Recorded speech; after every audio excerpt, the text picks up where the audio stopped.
أهلا بكم أصدقائي. قصتنا اليوم عن حاكمة البحر. أعلن ملك الحرب على ملك آخر، جهز الأسطول وأبحر كي يقاتل الأعداء، وبعد أن انتصر أقفل عائدا، لكنه صادف عاصفة في طريقه. خشي الملك أن تغرق جميع سفنه، فصاح: أقسم بتاجي ما إن نطأ الشاطئ سأمنح حاكمة البحر أول شخص أصادفه، رجلا كان أم امرأة. هدأت العاصفة على الفور، وحين اقترب الأسطول الملكي من العاصمة بدأت المدافع تطلق نيرانها من السفن تحية. وفي هذه الأثناء كان ابن الملك الوحيد البالغ من العمر 3 سنوات يتنزه على الشاطئ بانتظار أبيه، وما إن نزل الملك إلى الميناء حتى اندفع الصبي إلى أحضانه. تذكر الملك برعب القسم الذي أقسمه لحاكمة البحر، لكنه حاول تهدئة نفسه على الفور. وعدتها أن أعطيها رجلا أو امرأة، أما ابني فما يزال طفلا. ومنذ ذلك اليوم كلما أبحر أحد رعايا الملك في البحر لم يعد منه. شعر الشعب بالقلق وتقول الناس: لقد غضبت حاكمة البحر لأن الملك لم يفي بقسمه. لم يعد الملك والملكة يسمحان لابنهما بالذهاب إلى الشاطئ. حلم الصبي بركوب سفينة، لكنهما منعاه حتى من التفكير بذلك. حين بلغ عمر الأمير 10 سنوات أنجبت أمه ابنا آخر، وانشغل الملك والملكة بالمولود الجديد، فما عادا يراقبان كالسابق ابنهما البكر. وفي أحد الأيام كان الأمير يتمشى برفقة الحاشية في البستان الملكي عند البحر، واقترب الجميع من الشاطئ دون أن ينتبهوا. فجأة ظهرت سحابة سوداء غطت الأمير، حملته واختفت على الفور. شعر أفراد الحاشية بالخوف، وأخبروا الملك والملكة بما حدث، فانهمرت دموعهما وبكيا طويلا ابنهما البكر. كبر الابن الأصغر، وعندما بلغ 16 قرر والداه تزويجه بابنة حاكم قوي يستطيع تقديم المساعدة للمملكة في حال نشوب الحرب. أرسل الرسل إلى الممالك المجاورة، وما إن انطلقوا حتى هبت ريح قوية من البحر حاملة معها صوتا عاليا يكرر من دون انقطاع: من قدر له أن يولد أولا يجب أن يتزوج أولا. لم يجرؤ أحد على الاقتراب من الشاطئ، ومن تجرأ حملته الأمواج وأخذته بعيدا. حين علم الملك بذلك جمع مستشاريه، فأشاروا عليه باستدعاء العجوز الحكيمة المشهورة بذكائها في العالم كله. أتت العجوز إلى الملك وقالت: أظنني أعرف لما أرسلت في طلبي يا صاحب الجلالة. إنه ابنك البكر يناديك من لجة البحر، وعليك أن تعثر للأمير الشاب على فتاة جميلة توافق على الزواج به كي يهدأ البحر. أعلن الملك للشعب أنه لن يبخل بشيء على الفتاة الجميلة الشابة التي ستوافق على الزواج بابنه البكر. حضرت فتاة من عائلة فقيرة إلى القصر، ولم يكن في المملكة بأسرها فتاة أكثر طيبة وجمالا منها.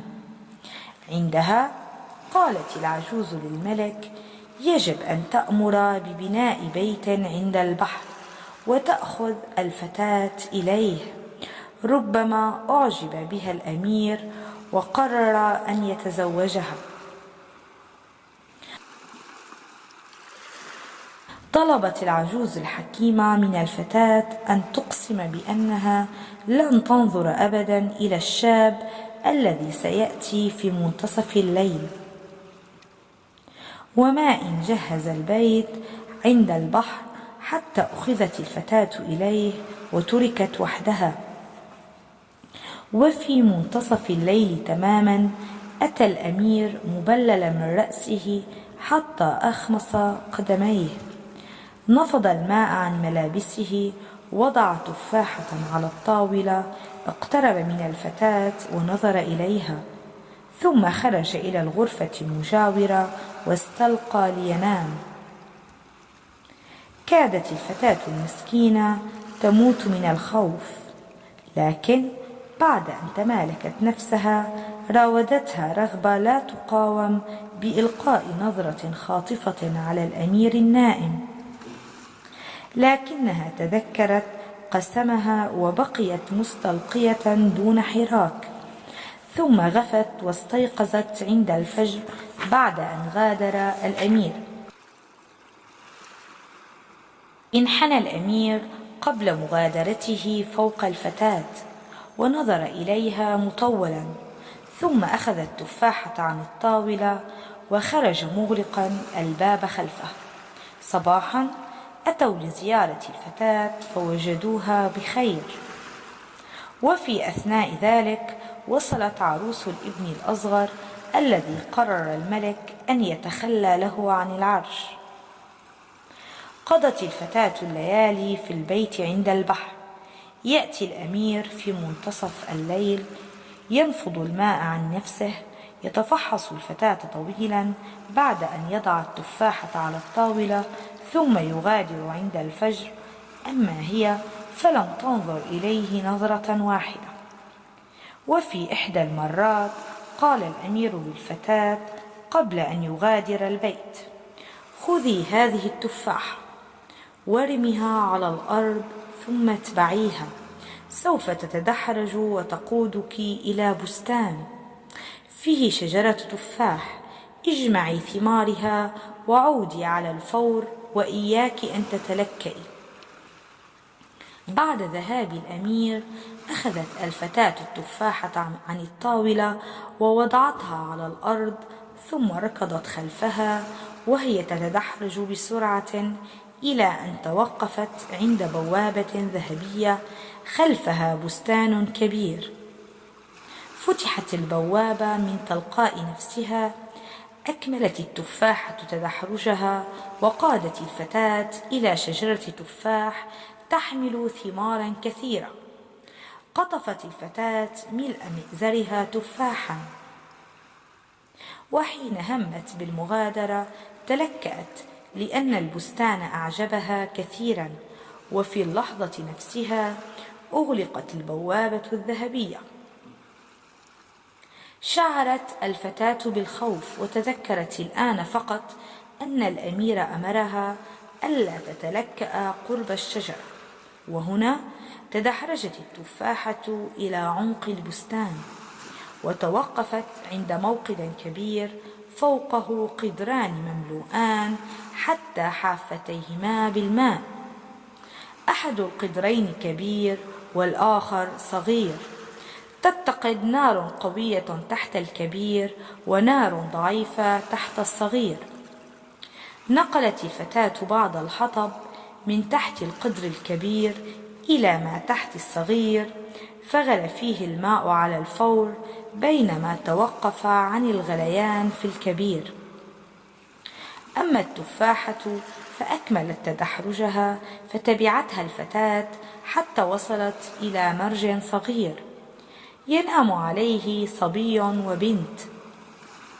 كانت الشمس تحرق الطفلين بأشعتها فغطتهما الفتاة بمئزرها لتحميهما من الشمس. لم تأخذ من الثمار التي جمعتها سوى تفاحتين، أما البقية فتركتها على المرج وأسرعت لتلحق بالتفاحة التي سرعان ما قادتها إلى شاطئ البحر، حيث شاهدت امرأة رشيقة جميلة جالسة تحت ظل شجرة كبيرة. كانت تلك حاكمة البحر. من سمح لك بالتنزه في حديقتي؟ سألت الحاكمة الفتاة بغضب. لا أحد، لكنني لم أكن أريد التسبب بأي أذى. تعالي معي، قالت حاكمة البحر. رفعت التفاحة عن الأرض وقادت الفتاة إلى طريق العودة.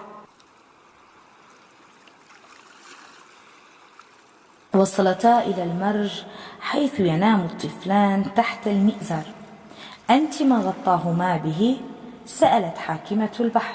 أجل، أجابت الفتاة، لكنني لم أفكر بإيذائهما، أردت فقط حمايتهما من أشعة الشمس الحارة. قالت حاكمة البحر. أرى أن قلبك طيب، لكن يجب أن أتأكد أولا من كل ما فعلت هنا، وسنسوي حسابنا لاحقا. اقتربتا من الموقد فرأت حاكمة البحر أن المياه تغلي في القدر الصغير بينما بردت تقريبا في الكبير. كيف تجرأت على نقل النار من تحت القدر الكبير إلى ما تحت الصغير؟ لم أدرك أنني ارتكبت سوءا بذلك الفعل، أجابت الفتاة. فلتعلمي إذن أن القدر الكبير هو حب الأمير لي، أما الصغير فحبه لك. ترين بنفسك أنه يحبك الآن أكثر مني. حسنا، اذهبي إلى القصر وأخبريهم أنك موافقة على الزواج بالأمير، وليقم الملك عرسين في ذات الوقت، عرسك وعرس ابنه الأصغر. أخبريه أيضا أن حاكمة البحر قد أمرت بأن يرث الابن الأكبر عرش أبيه، أما الأصغر فليحكم في مملكة زوجته. إن حقق الملك ما طلبت سأطلق سراح ابنه، أما أنت فسأهديك فستان الزفاف. لمست ملكة البحر الموقد بصولجانها فظهر منه فجأة صندوق فيه ملابس زفاف مطرزة بأحجار كريمة. غيرت الفتاة ملابسها ووضعت لها حاكمة البحر تاجا على رأسها. كان التاج يلمع كالشمس مزينا بالزمرد الثمين. لكن تذكري أن عليك أن تحبي الأمير وأن تعيشي من أجل سعادته. قالت حاكمة البحر.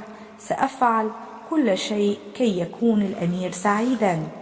عندها ستسعدين أنت أيضا، قالت حاكمة البحر. ودعني الآن، ستقودك التفاحة إلى وجهتك.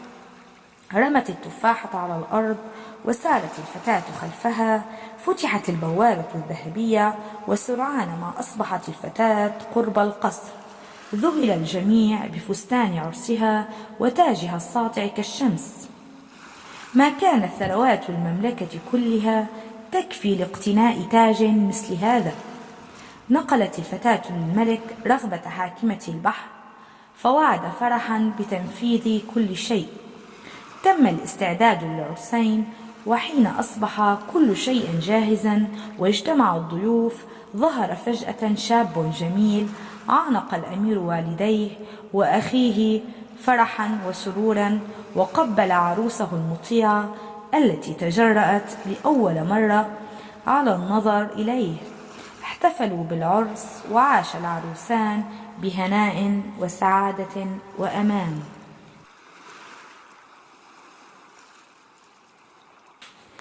انتهت القصة أصدقائي، أتمنى أن تكونوا قد استمتعتم بها.